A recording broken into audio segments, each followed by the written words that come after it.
እሁድ ማለትም የበዓለ ሆሳዕና የመድኃኔ ዓለምን ዝክር መዘከር አይቻልም። የማይቻልበትን ሁለት ምክንያቶች እነግራችኋለሁ። ትምህርቱ ግን ለብዙ እህቶች ወንድሞች እንደሚጠቅማቸው እርግጠኛ ስለሆንኩ ሼር፣ ኮፒ ሊንክ በማድረግ ኮሜንት ላይ መድኃኔ ዓለም አባቴ እያላችሁ ጻፉልኝ። ዝክር መዘከር ኃጢአት በደል ሆኖ ሳይሆን ነገር ግን በዕለተ ሆሳዕና የክርስቶስን ሕማሙን፣ ስቅላቱን፣ ግርፋቱን የምናስብባት ዕለት ስለሆነች እንዳጋጣሚ ሆኖ በዕለተ ሆሳዕናና የመድኃኔ ዓለም የዓለም መድኃኒት የሆነው ዓመታዊ በዓል በአንድ ቀን ውለዋል። በዚህ ዕለት ዝክር መዘከር እንችላለን ወይስ አንችልም ብላችሁ የጠየቃችሁኝ እህቶች ወንድሞች አላችሁ። ዝክሩን መዘከር አንችልም። ለእነዚህም ሁለት ምክንያቶችን ልንገራችሁ።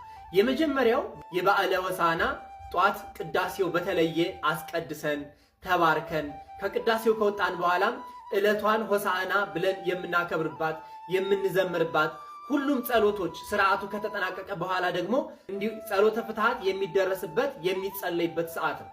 ከዛ በኋላ ጸሎተ ፍትሐት ከተደረገ በኋላ በካህናት መባረክ መስቀል መሳለም አንችልም።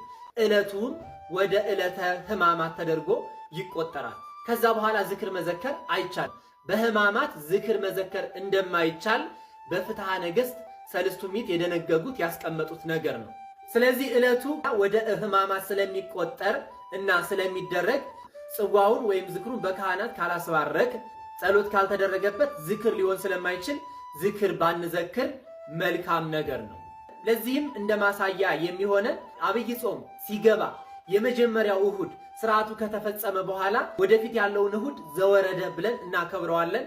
የአብይ ጾምም እንደገባ አድርገን በማሰብ ስርዓቱን ከዛ ሰዓት ጀምሮ እናደርጋለን፣ እንፈጽማለን። ሁለተኛው ሆሳዕና ከሌሎቹ የአብይ ጾም ሳምንታት የተለየች ናት፣ ለሕማማት የቀረበች ናት።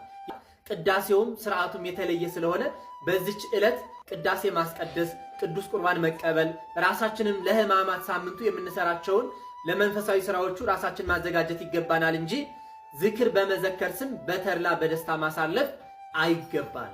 ስለዚህ በእነዚህ በሁለት ምክንያቶች ዝክር ባንዘክር መልካም ነው። እግዚአብሔር አምላክ ጥበቡን ማስተዋሉን ያድለን። አሜን።